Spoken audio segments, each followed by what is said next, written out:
Let me gather my thoughts. Hey guys, I'm Allie and welcome back to my channel. You are probably here for part 2 of my 2017 wrap up. This is my most disappointing and shittiest reads of 2017. This was a big hit last year, so I'm going to do it again. Let's be clear. Let's all be adults here and realize that just because I hated a book does not mean that someone else didn't love it. It just didn't work for me. You don't have to send hate at me because I hated your favorite book. You can hate my favorite book. That's fine. That's totally fine. That we can get a little up in arms over our faves sometimes, but it happens. We all have different opinions. We all have different tastes. Just saying. But I'm probably going to use some foul language. Probably not going to be very nice. Just forewarning you. This is going to be split into 2 different parts. The first part is going to be my most disappointing reads. These reads will not necessarily mean that they were awful. I was just disappointed in them in some way. Then I'm going to talk about my top 3 shittiest reads. Because, woo, and actually I was surprised because I still had a hard time kind of narrowing down books that I just really hated. I didn't really despise anything that I read.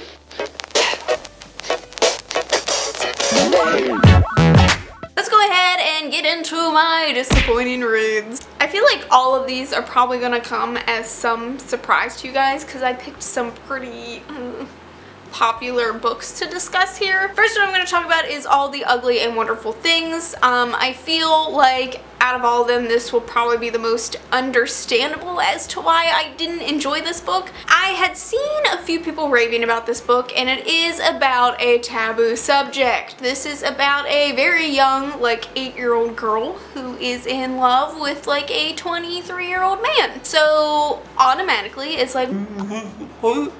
this book has been said to be beautifully written.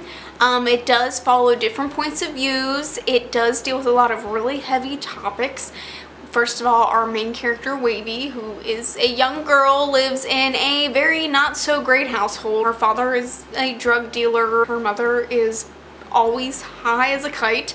She's not present, and she has told Wavy that she is dirty. It's caused a lot of psychological problems inside Wavy, and she has a hard time just really letting people in. That is until Kellen comes along, and he really becomes a very, I was gonna say father figure, but that's not the word I'm looking for. He just becomes a very important part of her life, and he takes care of her, and he makes sure that she's doing what she needs to do. However, this relationship escalates very quickly into something gross. I in no way think that pedophilia should be shown in any good light whatsoever, because it's sick. And it's even more sick because whenever you're reading this book, you're rooting for them because of all the horrible things that are happening. And I know some people have said by saying that this whole situation is gross, it invalidates what she went through. I'm not invalidating anything that happened to her, but pedophilia is always gross. Any adult that is okay with doing sexual acts to a child is just, that's wrong. And this goes into describing the things that they do. I felt disgusting reading these passages because whenever you read a book, you have to picture it in your head, and it's just, I don't want it. No. It is one of those books that really makes you think. It's just, I don't think it's something that I want to think about. So, we're just putting that to the side. Then we have A Fire and Stars, and I know this got a lot of hype around it. This is about a princess. She is put into an arranged marriage in a neighboring country with the prince. She also falls in love with the princess instead. So you do have this female-female romance that is happening, which is great because I feel like it's so hard in fantasy to find anything that is not just white, straight people, and especially because these were the main characters. However, the storyline was just so unoriginal. I thought it was fairly slow-paced. It was a very bland story in general, and although I really want to root for the female-female romance, I didn't care for the romance either. It just wasn't there for me. I didn't really care about the characters. In my opinion, it just wasn't a very good story. Then we have an Enchantment of Ravens. I actually was going to post a full review. I had filmed it and everything. Not to, because it seems like it was pretty universal that this book was a letdown. It is about this young girl. She is a painter and she is human, and they live kind of on the edge of the fairy world, realm, whatever. And she is visited by this autumn prince, gets angry because she paints emotion in his picture, and that's like a no-no. They apparently are not, they can't feel anything, they're very harsh, they're feared. So he takes her, get her punishment in the fairy world, and you know, things develop from there, and of course there's a budding romance that happens. I think I was mostly surprised when I got this, and the book is like this big.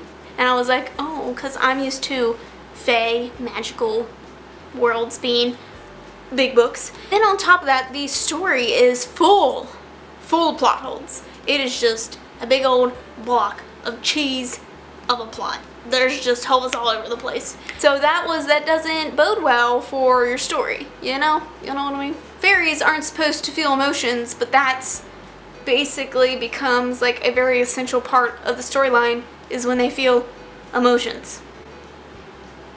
It also is kind of all over the place. It is very quick insta-love, and it's weird because the narrator like, hey, this is basically insta-love, and this is what's happening. And then she goes back and she's like, but I don't actually care for him. And then it's like back and forth, and it's like, but I do, I'm in love with him. And this all takes place within like a 48-hour span. Then it's like they travel into this woods, and then they end up backtracking, and then they travel somewhere else, and then they end up backtracking, and it's like nothing gets accomplished. Absolutely nothing gets accomplished when they enter this fairy realm until like the very end. And even then I was like, I'm not really sure what the hell's going on or what I'm supposed to get out of this. And I don't believe the romance.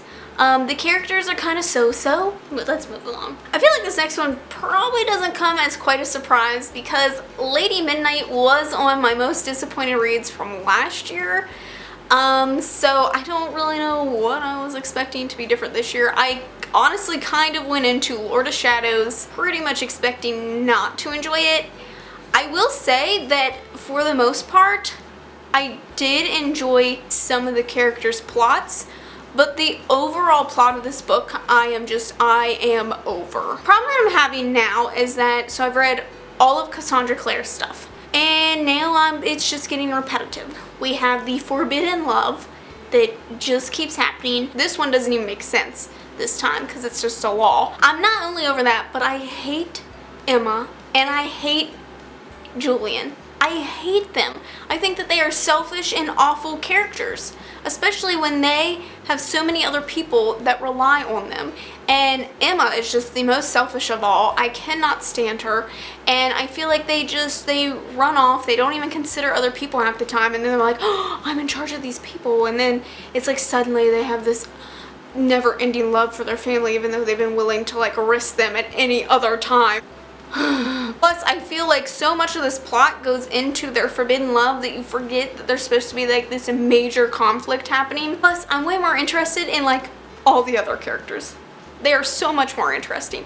I want more of what is happening in the fairy world, and I want to see whatever this weird like sexual triangle that is happening between three well-known characters. I want to see all this progress, and I want to see this move. I will say that I do enjoy the little more diversity that is happening in this, and I do think that it could be an interesting book if it wasn't about this forbidden love. Oh, I'm so over it. Plus, on top of that, I feel like in the Mortal Instruments series, there was so much progression in the Shadowhunter world.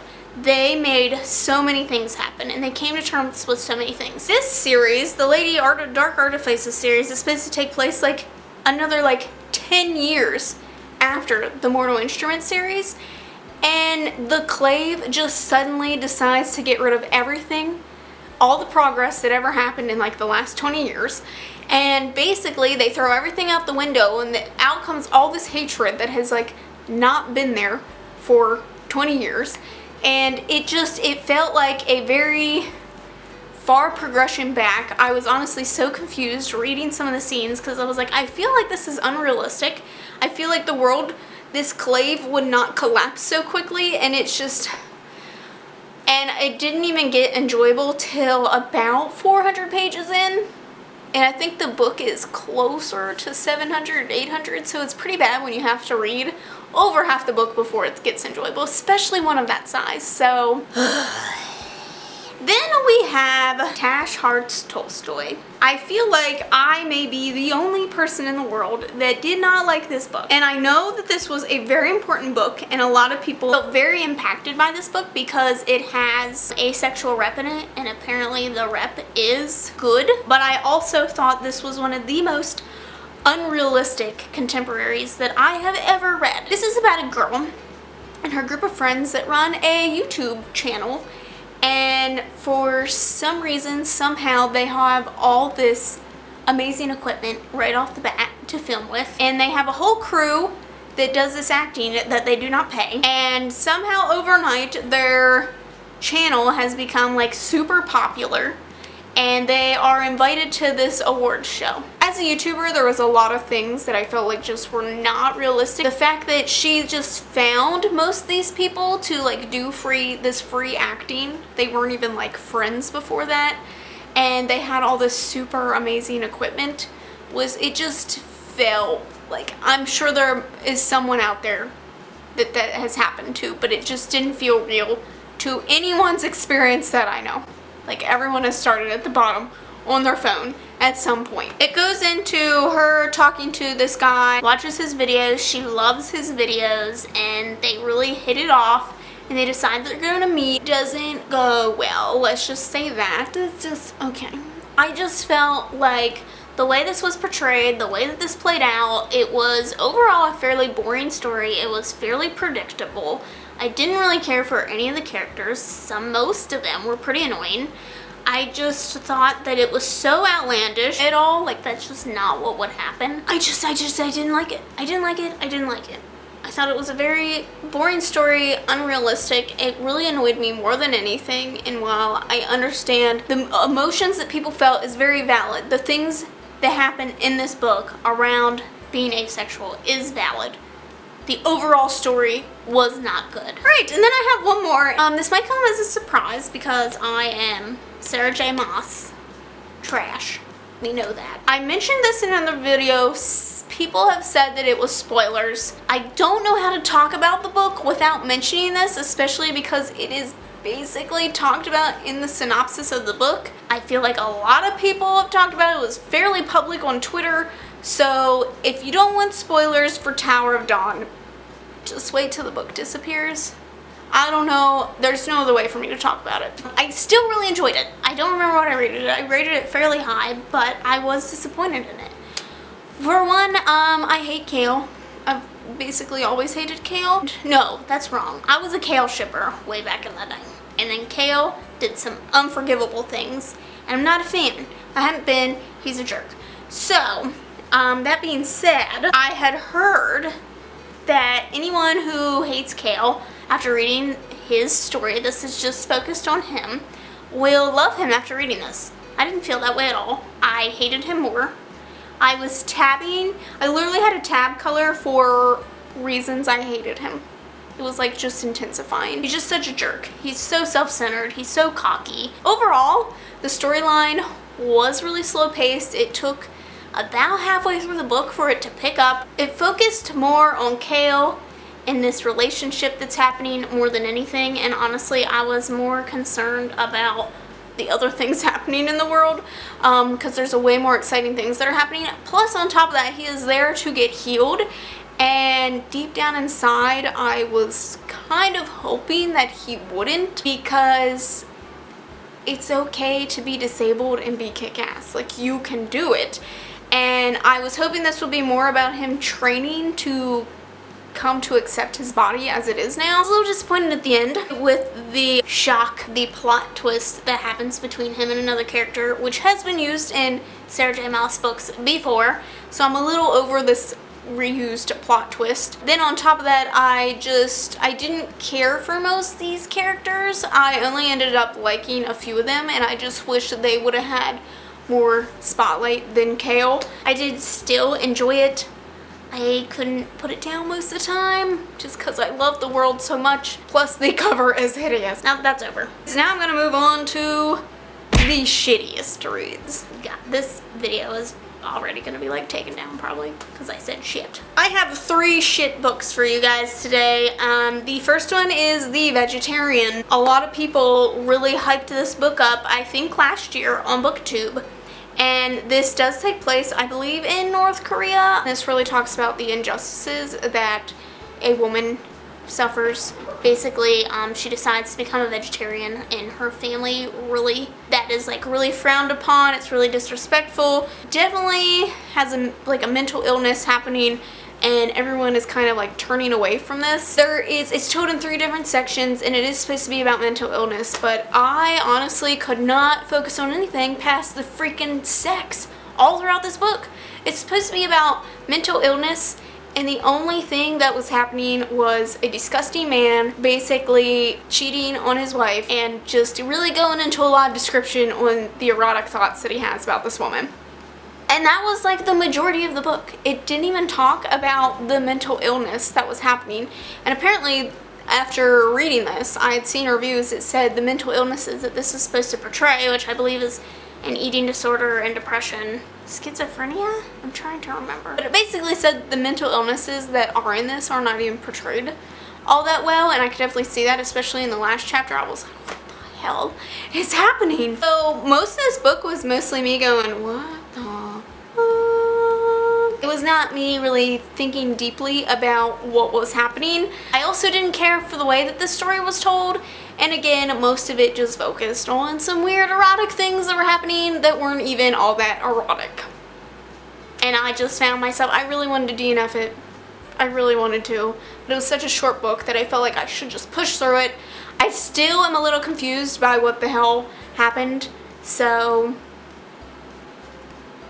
next we have a graphic novel, since I haven't really talked about any graphic novels in this video, which was a pretty big chunk of my reading last year. That is Black Science. This was recommended to me. I follow a few like graphic novel websites. It was recommended, and it was rated fairly high on this website as being a really good graphic novel, and I would compare it to Dark Matter by Blake Crouch. And I love that book. That's such a good book. This, however, was not a very good graphic novel. First of all, I still am not 100% sure what the hell was happening. This is supposed to be about like a group of scientists that basically open like these portals into these alternate dimension kind of deals, all these different worlds that exist, and they accidentally get sucked in, and like the one guy's children are sucked in with them, and they basically are put right into like the middle of this war that is happening on this other planet dimension thing. And there's so much going on. There is so much to take in. Your eyeballs have to be in like 10 different places at once. It progresses so quickly, plus it has flashbacks to like weird personal moments, but there's a mystery because the device to get home has been sabotaged. And there's there is a lot of dialogue in this, but none of it really makes sense, and it was just too much to take in. It wasn't explained very well. It just wasn't a very good storyline. It was all over the place. I didn't even care for any of the characters, and just overall, I was shaking the graphic novel as I was reading it because I was like, what the hell is happening? And of course, the graphic novel is so short that I feel like I had to continue on. Like, I'll just read it. Maybe it gets better. It was rated like a 5-star on this website. I don't really know why. I wish I could have gave it like 0.5 stars because what did I read? The worlds weren't even super creative. There was like one where it was, I think it was supposed to be like World War II, but they didn't speak this language, and a lot of weird stuff was happening, and it was just bad. It was just real bad. Don't read it. The last book that I have is the like worst book I've ever read. It's right up there with After by Anna Todd, and that is Not That Kind of Girl. And this is the autobiography of Lena Durham, or whatever her name is. I don't even care. I think that the world has realized now that she is just overall a shit person to begin with. She openly like admits to like basically sexually assaulting her younger sister. She's like making jokes about it. First of all, I'm not into like not that kind of girl kind of thing. Like, what does that even mean? Every girl is different. That's just, we're allowed to be different. There is no stereotypical girl. There is no specific stereotype that fits all girls. It's not a thing. It's not a thing. So already the title should have put me off, but I was into the audiobooks. A lot of people, a lot of celebs had like posted pictures reading this book within the past year. I was interested. I want to know what the hype was about. It was awful. There was literally a whole hour, because I listened to the audiobook of this, where she is talking about the ingredients to her diet or something. Just different things in her diet. And I was like, oh my goodness. I fell asleep like 3 times listening to this and couldn't even remember where I was because I just was not paying attention anymore. It was so boring. She had no good insights. I feel like she joked about a lot of inappropriate things. So I feel like she has a lot of issues to work out in life, and just, why did she write this book? Who asked her to write this book? Why did I read this book? That's the question. I will not support anything that she's in. I just think that she is cocky and feels entitled and just is not a good person. It was a shitty book. It was a real shitty book. How shitty, how totally boring does your life have to be that you have to spend a whole chapter just writing down the ingredients to things that are on your diet? How fucking lame is your life? I don't even care that you've been on some stupid shit shows that no one's even heard of. I'm looking at you girls. That show is awful. Okay, I got a headache. Those are my most disappointing and shittiest reads. Let me know your thoughts and feelings and what your shittiest reads were this year. Thank you guys so much for watching, and we'll see you in the next one. Bye.